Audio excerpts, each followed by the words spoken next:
Um salve a todos do canal Umbanda Responde. Pessoal, começando aí mais um vídeo. Pedimos a todos vocês que ainda não é inscrito, se inscreva. E também pedimos aí a você que ajude a compartilhar esse conteúdo com seus amigos. Eu tenho certeza que o conteúdo que vai ser postado aqui nesse vídeo aqui é do seu interesse, vai poder te auxiliar. E é claro, né, compartilhe para que outras pessoas também possam ser ajudadas ou também que tenham suas dúvidas sanadas, né? Olha para vocês verem, pessoal, esse canal, né, o intuito dele é estar solucionando as dúvidas dos inscritos. Às vezes, se você tiver alguma dúvida, né, e tem uma questão para ser abordada, basta você ser inscrito do canal e deixar aí a sua dúvida, a sua questão nos comentários de qualquer conteúdo aqui postado, tá bom? Não esquece que a gente posta vídeo todo dia, então acompanhe. Vamos lá, a gente vai começar a falar aqui de algumas questões. E a primeira questão que a gente tem é da Eloia Batista. Ela coloca, olha, boa noite, pai, boa noite, Patrick, boa noite, sua bênção, que Oxalá te abençoe e axé. Eu tenho uma dúvida, um espírito que veio em uma demanda pode gostar da pessoa e passar a trabalhar com ela? Porque a tia da minha amiga incorporou uma mulher chamada Lindalva, deu uns recados para meu irmão, da minha amiga, e foi embora. Logo em seguida veio a mestra dela e me deu conselhos maravilhosos e foi embora. Então, curiosa que sou, né, pergunta para a mãe da minha amiga quem era Lindalva. E ela me explicou que quando o marido dela, quando começou a namorar com ela, a ex dele não aceitou o fim do relacionamento, então mandou um quiumba para matar ela. Porém, quando esse espírito, que no caso era Lindalva, chegou para acabar com a vida dela, viu que não conseguia, porque as entidades estavam protegendo. Então ela se acalmou e acabou gostando da mãe da minha colega, e foi acolhida pelos mestres, e agora ela trabalha com ela para conseguir a evolução espiritual. Isso é possível? Confesso que nunca vi isso antes. Olha, é possível? Isso sim é possível. Lembrando que, pessoal, isso é tão comum e acontece tão normalmente que as pessoas nem se dão conta disso. Lembre-se que uma falange dentro da Umbanda ou dentro, né, de religiões que trabalham com a incorporação, essas falanges, pessoal, essas falanges aumentam a cada dia. Então são vários espíritos que vão se adentrando nas falanges que a gente conhece. Vamos dar só um exemplo para vocês entenderem. Hoje mesmo pode ser que entrou um espírito na falange de Maria Padilha, né? E que ele pode vir e dar o nome de Maria Padilha. É isso mesmo. Por quê? Porque ele foi resgatado por essa falange. Vamos dar um exemplo assim. Então isso é muito comum. O resgate de certos espíritos, às vezes trevosos, enfim, né, que eles são resgatados e colocados para trabalhar em uma certa falange, né, em uma denominada falange. Depois dessa forma, viram uma entidade, passam por um certo aprendizado ali, né, e fazem o seu trabalho, tanto para evoluir, como também para auxiliar aqueles que precisam. Só que isso é comum, normal de acontecer, só que muitas pessoas não sabem ou às vezes não buscam entender um pouco sobre isso. Mas é algo muito comum. Agora,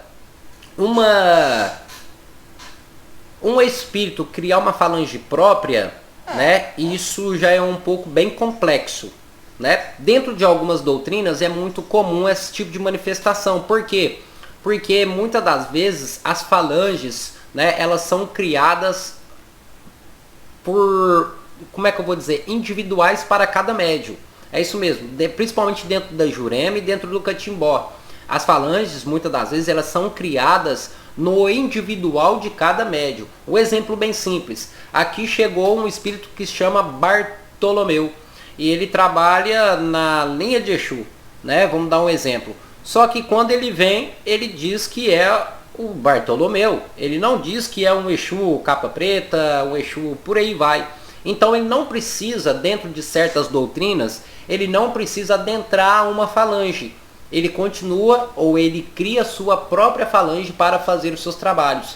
Então isso é comum em certas doutrinas. É raro de se ver, mas pode acontecer sim. Sobre a questão de novos espíritos adentrarem a linhas de trabalhos, principalmente dentro da Umbanda ou dentro de qualquer outra prática religiosa, Isso acontece todos os dias, a todo momento, tá certo? Espero ter sanado essa dúvida, né? Espero que eu possa ter entendido um pouquinho também a pergunta que eu fiquei meio que sem entender um pouco aqui, certo?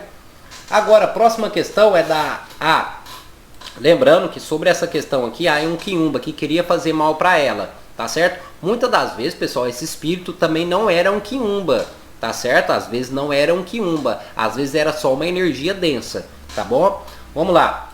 Agora a próxima questão aqui é da Su Silva. Ela coloca: Pai Patrick, sua bênção, né? Falando de banhos para afastar espíritos ruins, pesadelos, sentir presenças, uso cânfora. Pode falar sobre isso? Gratidão pelos seus ensinamentos. Aprendo muito com seus vídeos. Axé. Su Silva, só tenho a agradecer, né? E espero que todos também estejam gostando aqui do conteúdo do canal. Vamos lá, cânfora. O banho de cânfora. Lembrando que o banho de cânfora ele pode ser utilizado de várias formas, né? Com a essência, com o óleo de cânfora, também pode ser utilizado a própria erva. E para que serve o banho de cânfora? Será que, como ela citou aqui, para afastar espíritos ruins, pesadelos e presenças espirituais? Então, para quem não sabe, o banho de cânfora ele serve para equilibrar as energias e também para purificar a nossa aura. Consequentemente, purificar o nosso perispírito, ele também nos auxilia fortificando a nossa aura. A aura, vamos dizer que seja uma luz que a gente tem. E a nossa aura ela pode transparecer para outras pessoas que conseguem ver a nossa aura, vamos assim dizer. Então o banho de cânfora ele é muito bom para equilibrar nossas energias e proteger e limpar ao mesmo tempo a nossa aura. Consequentemente, se a nossa aura é algo que nos acompanha durante todo o tempo, o banho de cânfora, que ele vai ajudar a purificar a nossa aura, fortalecer ela, limpar, isso vai nos auxiliar durante o sono, com pesadelos e até mesmo para sentir energias e determinadas presenças. Lembrando que a aura ela funciona como um escudo, né, para muitas pessoas, ou seja, ela funciona como um escudo para muitos. Então, quanto mais a gente fortalece a nossa aura ou o nosso perispírito, vamos assim dizer, a gente vai estar mais protegido, afastando aqueles espíritos que são negativos, certo? Espero que você tenha entendido. Lembrando que tanto o banho de cânfora quanto o banho de arruda auxilia para esse propósito, ok? Espero que você tenha entendido, Su. Próxima questão. Agora a gente tem aqui a pergunta da Conceição Fátima, que pergunta assim: Oi, Pai Patrick, sua bênção. Fala, por favor, por que quando vamos para outro terreiro, ele quer mudar a preta velha que recebemos? Vamos lá, vamos lá, vamos lá. Primeiro que não muda, gente. Nossa, isso eu já ouvi falar muito. Muita gente, principalmente aqui no sul, é muito comum você chegar num outro terreiro e as pessoas, o pai de santo, enfim, é claro, é uma questão de doutrina, eu não me intrometo, porque a doutrina é doutrina, né? Então cada um com sua doutrina, cada um com seus costumes, mas é muito comum aqui as pessoas, se você chega num terreiro trabalhando com, vamos dar um exemplo, com a Maria do Cais, a Pombogira Maria do Cais, você chega naquele terreiro, eles falam que você já não trabalha mais com a Maria do Cais, você vai trabalhar com a Maria Padilha. Mas como assim? Lembrando que as entidades que nos acompanham, pessoal, elas nos acompanham, não é de agora não. Elas já nos acompanham no espiritual. E muitas das vezes, o acompanhamento que as entidades têm em nossa vida é de várias outras vidas passadas que a gente já teve. Às vezes aquele espírito, aquela entidade, já está te acompanhando em várias reencarnações atrás. E simplesmente pode mudar esse espírito, esse protetor, esse guardião? Não, não é assim que funciona. Só que o que acontece, pessoal? Acontece que muitas das vezes um médium, vou falar duas questões aqui. Um médium por ilusão, por indução, acaba falando que trabalha com uma certa entidade e na verdade não trabalha. E às vezes o pai de santo percebe isso. O pai de santo consegue captar esse tipo de energia. Vamos dar um exemplo, só para vocês entenderem.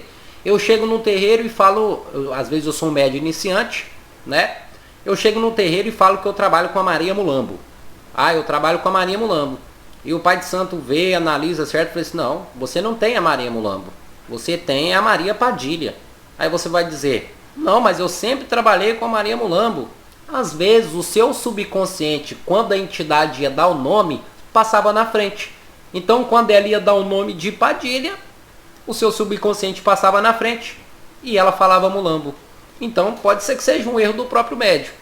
Mas também entra aquela outra questão que o pai de santo força, vamos dar um exemplo assim, que a entidade dê outro nome.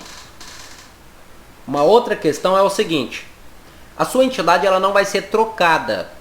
Não, ela não é trocada. A sua entidade ela não é trocada, tá certo? Mas o que que acontece?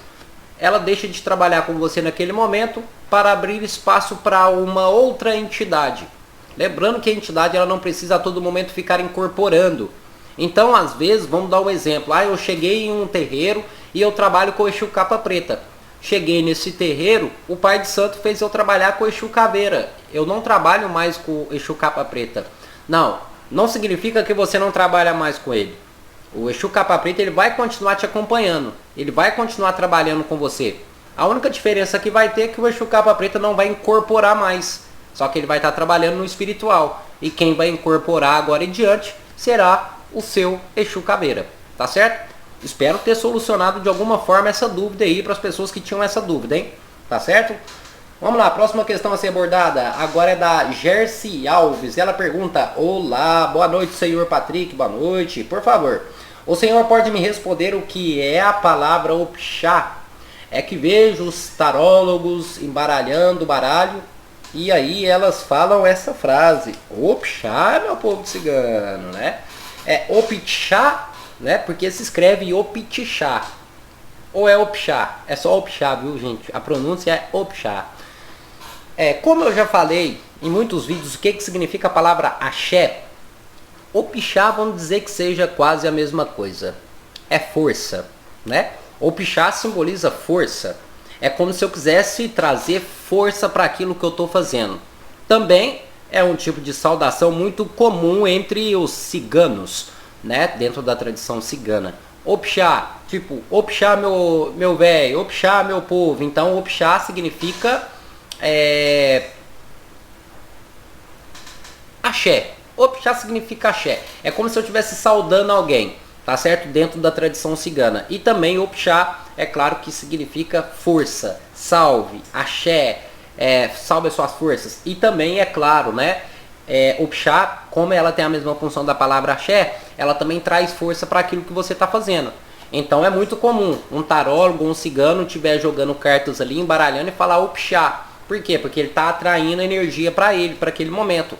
Uma outra coisa bem interessante também, que o Opixá, em tempos antigos, pelos ciganos, Opixá era considerado um grito de guerra, né? Quando o cigano saía para uma guerra, né? Quando ele saía vitorioso, ou quando ele ia para a guerra, ele gritava Opixá, porque era para atrair aquela energia, era um grito de guerra, tá certo? Isso é o que significa. Pessoal, tá aí. Eu espero que vocês tenham gostado desse conteúdo, né? Se gostou, não esquece de deixar sua curtida no vídeo, se inscrever no canal, que é de extrema importância, e não esquece, compartilha esse vídeo com seus amigos. E deixe nos comentários se você sabia de tudo que foi citado aqui, né? Vamos ver se a gente conseguiu sanar alguma coisinha pra você, certo? Pessoal, só tenho a agradecer a todo mundo. Não esquece de compartilhar, se inscrever, deixar sua curtida. E é isso aí. Até o nosso próximo vídeo e axé a todos.